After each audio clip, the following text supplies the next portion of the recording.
श्री गणेशाय नमः। श्री रामचरितमानस उत्तरकांड 54वां दोहा।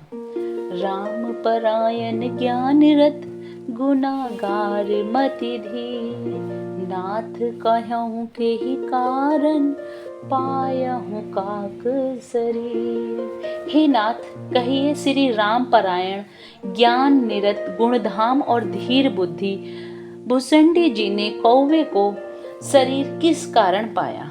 यह प्रभु चरित्र पवित्र सुहावा, कहूँ कृपाल काग कह पावा। तुम के ही भांति सुना मद नारी, कहूँ मोहि अति कौतुक भारी। हे कृपालु, बताइए उस कौवे ने प्रभु का यह पवित्र और सुंदर चरित्र कहाँ पाया। और हे कामदेव के शत्रु, यह भी बताइए आपने इसे किस प्रकार सुना।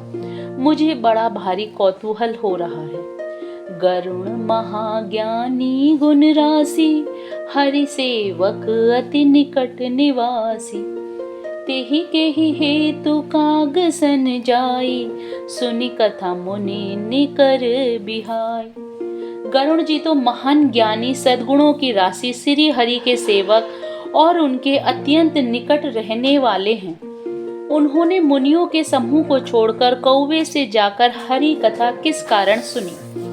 कहूँ कवन विधि भा संवाद, दऊ हरि भगत काग उर्गादा। गौरी गिरा सुनि सरल सुहाई, बोले शिव सादर सुख पाई। कहिए काग भुसंडी जी और गरुण, इन दोनों हरि भक्तों की बातचीत किस प्रकार हुई। पार्वती जी की सरल सुंदर वाणी सुनकर शिव जी सुख पाकर आदर के साथ बोले। धन्य सती पावन मति तोरी, रघुपति चरण प्रीत नहीं थोरी। सुनहु परम पुनीत इतिहासा, जो सुनि सकल लोक भ्रम नासा। हे सती, तुम धन्य हो, तुम्हारी बुद्धि अत्यंत पवित्र है। श्री रघुनाथ जी के चरणों में तुम्हारा कम प्रेम नहीं है, अत्यधिक प्रेम है। अब वह परम पवित्र इतिहास सुनो, जिसे सुनने से सारे लोक के भ्रम का नाश हो जाता है। उपजहि राम चरण विश्वासा, भव निधि तर नर विनहि प्रयासा। तथा श्री राम जी के चरणों में विश्वास उत्पन्न होता है और मनुष्य बिना ही परिश्रम संसार रूपी समुद्र से तर जाता है। 55वां दोहा। ऐसे ही प्रसन्न बिहंगपति, कीन काग सन जाई। सो सब सादर कहूँ सुनहु, उमा मन लाई। पक्षीराज गरुड़ जी ने जाकर काक भुसंडी जी से प्राय ऐसे ही प्रश्न किए थे। हे उमा, मैं वह सब आदर सहित कहूँगा, तुम मन लगाकर सुनो। मैं जिमि कथा सुनी भव मोचनी, सो प्रसंग सुनु सुमुखी सुलोचनी। प्रथम दक्ष गृह तव अवतारा, सती नाम तव रहा तुम्हारा। मैंने जिस प्रकार वह भव जन्म मृत्यु से छुड़ाने वाली कथा सुनी, हे सुमुखी हे सुलोचनी, वह प्रसंग सुनो। पहले तुम्हारा अवतार दक्ष के घर हुआ था, अब तुम्हारा नाम सती था। दक्ष यज्ञ तव भाप माना, तुम अति क्रोध तजे तव प्राणा। मम अनुचरा कीन मख भंगा, जानहु तुम सो सकल प्रसंगा। दक्ष के यज्ञ में तुम्हारा अपमान हुआ, तब तुमने अत्यंत क्रोध करके प्राण त्याग दिए थे, और फिर मेरे सेवकों ने यज्ञ विध्वंस कर दिया था। वह सारा प्रसंग तुम जानती ही हो। तब अति सोच भयउ मन मोरे, दुखी भयउ वियोग प्रिय तोरे। सुंदर बन गिरि सरित तड़ागा, कौतुक देखत फिरहूँ बैरागा। तब मेरे मन में बड़ा सोच हुआ, और हे प्रिय, मैं तुम्हारे वियोग से दुखी हो गया। मैं विरक्त भाव से सुंदर वन पर्वत नदी और तालाबों का कौतुक देखता फिरता था। गिरि सुमेरे उत्तर दिशि दूरी, नील शैल एक सुंदर भूरी। तासु कनक में शिखर सुहाई, चारि चारु मोरे मन भाई। सुमेरु पर्वत की उत्तर दिशा में और भी दूर एक बहुत ही सुंदर नील पर्वत है। उसके सुंदर स्वर्ण में शिखर है उनमें से 4 सुंदर शिखर मेरे मन को बहुत ही अच्छे लगे। तिन पर एक एक विटप विशाला, बट पीपर पाकरी रसाला। सैलो परिसर सुंदर सोहा, मनि सोपान देखी मन मोहा। उन शिखरों में एक एक पर बरगद, पीपल, पाकर और आम का एक एक विशाल वृक्ष है। पर्वत के ऊपर एक सुंदर तालाब सुशोभित है, जिसकी मड़ियों की सीढ़ियां देखकर मन मोहित हो जाता है। 56वां दोहा। शीतल अमल मधुर जल, जलज विपुल बहुरंग। कूजत कलरव हंसगन, गुंजत मंजुल भृंग। उसका जल शीतल, निर्मल और मीठा है। उसमें रंग बिरंगे बहुत से कमल खिले हुए हैं। हंसगण मधुर स्वर से बोल रहे हैं और भौरे सुंदर गुंजार कर रहे हैं। तेहि गिरि रुचिर बसहि खग सोई, तासु नास कल्पांत न होई।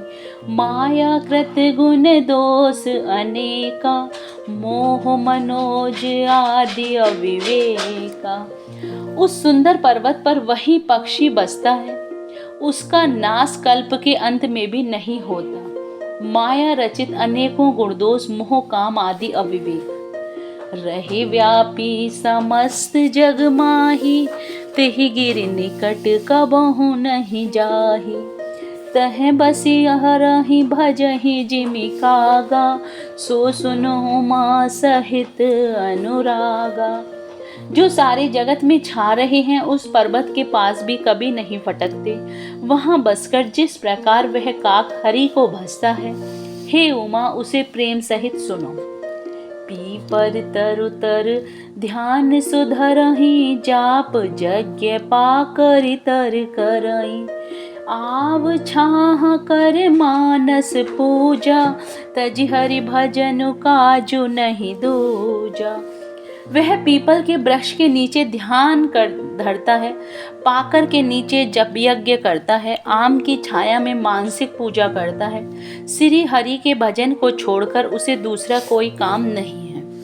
वर तर कह हरि कथा प्रसंगा, आवहि सुनहि अनेक बिहंगा।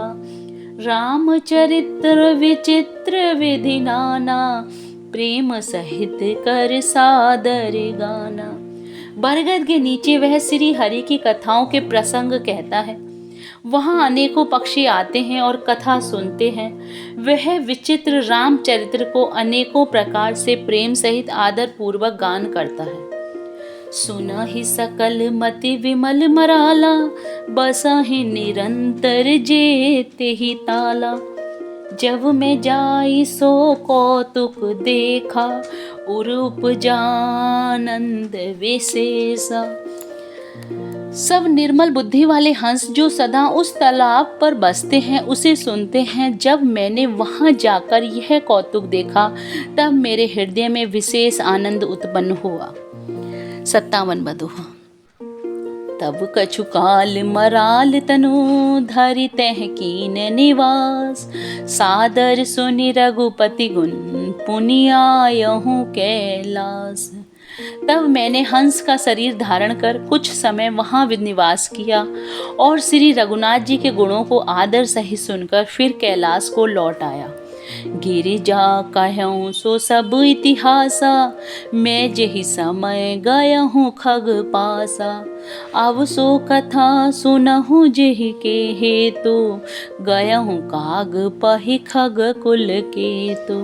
हे गिरिजे, मैंने वह सब इतिहास कहा कि जिस समय मैं काग भुसंडी जी के पास गया था। अब वह कथा सुनो जिस कारण से पक्षी कुल के ध्वजा गरुण जी उस काग के पास गए थे। जब रघुनाथ कीन रथ क्रीड़ा, समुझत चरित होती मोहि ब्रीड़ा। इंद्रजीत कर आपु बधायो, तब नारद मुनि गरुण पठायो। तब श्री रघुनाथ जी ने ऐसी रणलीला की जिस लीला का स्मरण करने से मुझे लज्जा होती है। मेघनाथ के हाथों अपने को बंधा लिया। तब नारद मुनि ने गरुण को भेजा। बंधन काट गयो गादा, उपजा हृदय प्रचंड विषादा। प्रभु बंधन समुझत बहु भांति, करत विचार उरग आराती। सर्पों के भक्षक गरुड़ जी बंधन काट कर गए। तब उनके हृदय में बड़ा भारी विषाद उत्पन्न हुआ। प्रभु के बंधन को स्मरण करके सर्पों के शत्रु गरुड़ जी बहुत प्रकार से विचार करने लगे। व्यापक ब्रह्म विरज बागीसा, माया मोह पार परमीसा। सो अवतार सुनहु जग माही, देखहु सो प्रभाव कछु नाही। जो व्यापक विकार रहित वाणी के पति और माया मोह से परे परमेश्वर हैं, मैंने सुना था कि जगत में उन्हीं का अवतार है, पर मैंने उस अवतार का प्रभाव कुछ भी नहीं देखा। 58वां दोहा।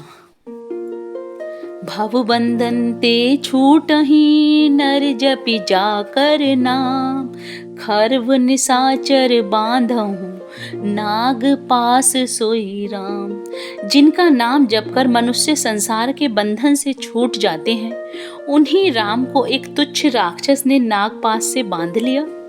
नाना भांति मन ही समुझावा, प्रगट न ज्ञान हृदय भ्रम छावा। खेद खिन्न मन तर्क बढ़ाई, भयहु मोह बस तुम रही नाई। गरुड़ जी ने अनेकों प्रकार से अपने मन को समझाया, पर उन्हें ज्ञान नहीं हुआ। हृदय में भ्रम और भी अधिक छा गया। संदेह जनित दुख से दुखी होकर मन में कुतर्क बढ़ाकर वे तुम्हारी ही भांति मोहबस हो गए। व्याकुल गयहु देव ऋषि पाही, कहसी सो जो संशय निज मन माही। सुनि नारद ही लागी अति दाया, सुन खग प्रबल राम के माया। व्याकुल होकर वे देव ऋषि नारद जी के पास गए और मन में जो संदेह था वह उनसे कहा। उसे सुनकर नारद को अत्यंत दया आई। उन्होंने कहा, हे गरुड़ सुनिए, श्री राम जी की माया बड़ी ही बलवती है। जो ज्ञानिन कर चित अपहरहि, बरियाई विमोह मन करहि।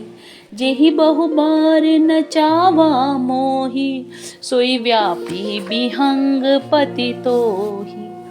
जो ज्ञानियों के चित्त को भली भांति हरण कर लेती है और उनके मन में जबरदस्ती बड़ा भारी मोह उत्पन्न कर देती है, तथा जिसने मुझको भी बहुत बार नचाया है, हे पक्षीराज, वही माया आपको भी व्याप गई है।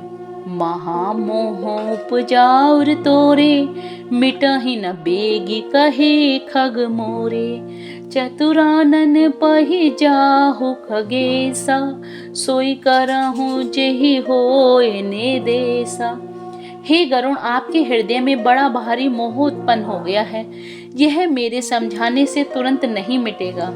अतः हे पक्षीराज, आप ब्रह्मा जी के पास जाइए और वहाँ जिस काम के लिए आदेश मिले वही कीजिएगा।